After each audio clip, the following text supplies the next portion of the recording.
As grandes pirâmides do Brasil. A história que envolve a possível existência de, pelo menos, 3 pirâmides no meio da selva amazônica brasileira é uma das mais estranhas e misteriosas de que se tem notícia. No Brasil, o tema se tornou conhecido publicamente em 1979, quando algumas revistas emissoras de televisão publicaram matérias sobre a descoberta de 3 estruturas de forma piramidal, recobertas pela vegetação, que teriam sido avistadas de alguma distância por um grupo que realizava uma expedição à procura de vestígios de uma antiga civilização existente, numa região próxima à Serra do Gupira, no Alto Rio Negro. Após uma série de controvérsias, alguns especialistas afirmaram, mesmo sem terem visitado a região, que as fotos apresentadas mostravam apenas formações naturais, morros cobertos pela vegetação, com formatos que lembravam pirâmides. O fato é que o assunto morreu e nunca mais se ouviu qualquer publicação a esse respeito. No entanto, o historiador, antropólogo e arqueólogo brasileiro Aurélio M. G. de Abreu apresentou uma versão bem mais completa para o caso, entendendo que o assunto foi muito mal explicado e ainda pior pesquisado pelas autoridades e cientistas brasileiros. A história complicada começou em 1971, quando um piloto alemão que se encontrava em Manaus teve contato com um homem que dizia ser nativo da Amazônia, de uma região do interior, pertencente a uma tribo chamada Uga-Nugulala, filho de pai alemão e mãe indígena, e que falava alemão correntemente. Segundo ele, cerca de 2.000 soldados alemães chegaram à região entre os anos de 1939 e 1941, enviados por Hitler como cabeça de ponte para uma possível invasão ao Brasil. Quando retornaram em 1945, alguns deles resolveram permanecer e se misturaram aos nativos. O piloto alemão contou a estranha história ao jornalista Cario Brugger, que foi a Manaus, entrou em contato com o nativo que falava alemão que se chamava Tatum Canara, que lhe contou que ainda existiam descendentes de uma civilização pré-colombiana vivendo no interior da Amazônia.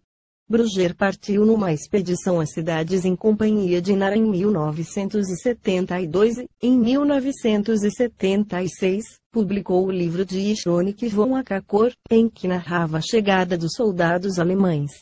Disse que Hirsch von Daniken também resolveu pesquisar sobre o assunto e esteve em Manaus em 1977, também contatando Tatum Canara.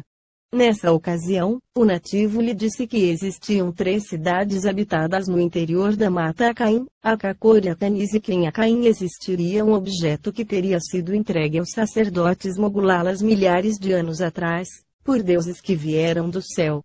Segundo a lenda ou tradição desse povo, esse objeto começaria a cantar quando chegasse o momento de os deuses retornarem à terra, e que isso vinha ocorrendo ultimamente. O piloto que primeiro fizera o contato foi encarregado por Daniken de dirigir-se até Acaim e obter o suposto objeto, e para tal armou-se uma expedição que, por sua vez, teve de contar obrigatoriamente com um arqueólogo brasileiro, sendo escolhido Roldão Pires Brandão. Quando a expedição estava a 2 dias da suposta cidade de Acaim, foi forçada a retornar para dar assistência a Roldão, que levou um tiro no pé.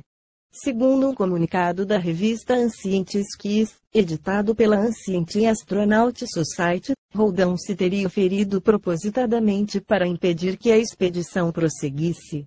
Disse que a informação sobre as pirâmides foi passada à imprensa pelo próprio Roldão, depois que soube de uma expedição inglesa que estaria tentando atingir a região partindo da Venezuela. O jornalista Cario Brugger retornou ao Brasil em 1981 e tentou realizar mais uma expedição com Tatum Canara e um cineasta, mas a viagem foi suspensa porque o nativo disse que não haveria nenhuma segurança em atravessar a região, abalada por tribos em pé de guerra. A imprensa brasileira também publicou matérias procurando desmentir os acontecimentos, insistindo em que o nativo Tatum Canara seria, na verdade, um ex-marinheiro alemão, neurótico de guerra, que teria inventado toda a história. No entanto, o jornalista Brugger conseguiu colher material na Alemanha Oriental, um filme que mostrava a partida do grupo de soldados rumo à América do Sul e sua chegada à Amazônia. E as fotos obtidas são reais, por maiores que sejam as divergências. Para complicar o caso, Cario Brugger foi assassinado no Rio de Janeiro, em 1984, segundo informações da polícia pelo disparo da arma de um assaltante. Esse assunto está ligado a uma série enorme de histórias que dizem respeito à possível existência de uma civilização pré-colombiana no Brasil, muito antes da chegada dos portugueses. Para alguns, como o próprio arqueólogo Aurélio de Abreu, não se pode descartar a possibilidade de que os maias tenham realizado uma série de viagens por mar, e instalado algumas colônias na região.